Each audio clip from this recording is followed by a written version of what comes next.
हो गया। Hello guys, welcome आप सभी को। कोरोना महामारी से ना आप लोगों की बहुत सारी समस्याएं हो गई थी। इन केमिस्ट्री में ना जो भी आप लोगों को जो छूट गया है उसे आज अपन फोकस करेंगे। जो 12 में जो यूज होगा उस पर आज अपन फोकस करेंगे। ये कुछ पार्ट 11th का बचा हुआ है, उसे आज हम लोग कर रहे हैं। 12 में जो यूज होने वाली है उसे आज करेंगे, जिसका टॉपिक का नाम है हाइब्रिडाइजेशन।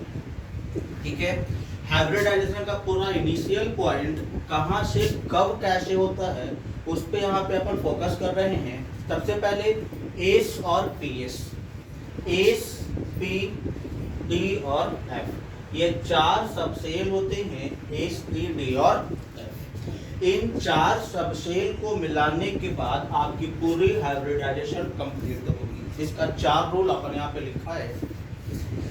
एस प्लस पी, यानी अगर आपकी वैल्यू 2 आ जाती है तो फाइनल आंसर आपका एस पी होगा, S plus P X plus P Y. यानी कि अगर आपकी फाइनल वैल्यू 3 आती है तब आपका आंसर क्या होगी, एस पी 2। उसी तरीके से S P X P Y P Z value अगर 4 आती है तो आंसर एस पी 3। उसी तरीके से पूरा आपका दिया गया है 5 तो एस पी 3 डी, 6 आने पे एस पी 3 डी 2 और 7 आने पे एस पी 3 डी, यानी कि लास्ट वैल्यू है तुम्हारा 7। रूल कहता है कि find out total valence electron, यानी कि पूरा आपका वैलेंस इलेक्ट्रॉन फाइंड आउट करना होगा।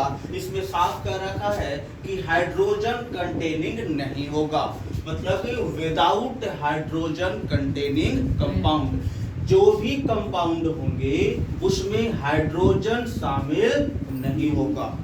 ठीक है, साफ कहता है कि find out total valence electron. आप यहाँ से पहले वैलेंस इलेक्ट्रॉन निकाल लेंगे, उसके बाद आपकी रूल 2 में कहता है कि आप ऑक्टेट निकालेंगे। वो टोटल वैलेंस इलेक्ट्रॉन को 8 से डिवाइड करने के बाद फिर लॉन पेयर में जो भी डिवाइड करने के बाद यहाँ पे जो शेषफल बच जाएगा उसमें आप 2 से डिवाइड करेंगे।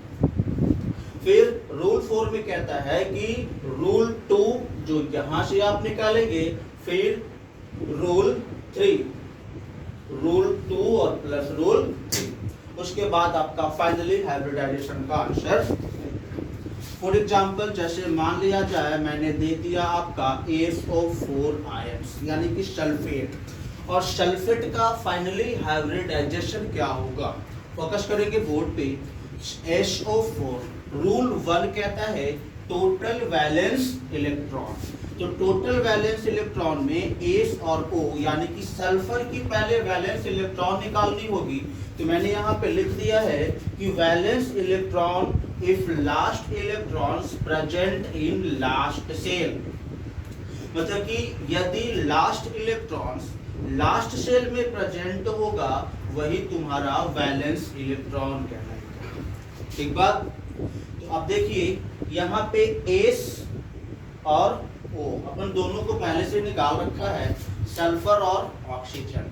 तो सल्फर की अगर वैलेंस इलेक्ट्रॉन निकालते हैं तो लास्ट सबसेल 3 होती है, 3s2 और 3p4, यानी कि लास्ट सबसेल में 4 और 2 6 इलेक्ट्रॉन प्रेजेंट है, जिसकी वैलेंस इलेक्ट्रॉन 6 होगी।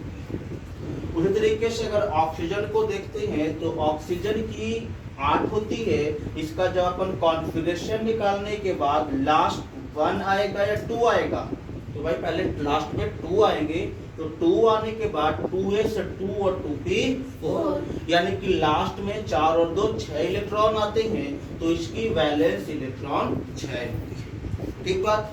तो SO4 में सल्फर की वैलेंस इलेक्ट्रॉन 6 और ऑक्सीजन की भी वैलेंस इलेक्ट्रॉन कितनी, 6। ऑक्सीजन 4 है, अपन 4 से मल्टीपल करेंगे, यहाँ से मेरा टोटल वैलेंस इलेक्ट्रॉन यानी कि रूल 1 निकल जाएगा, यानी कि 6 4 जा 24 और प्लस 6 यानी कि वैल्यू 32।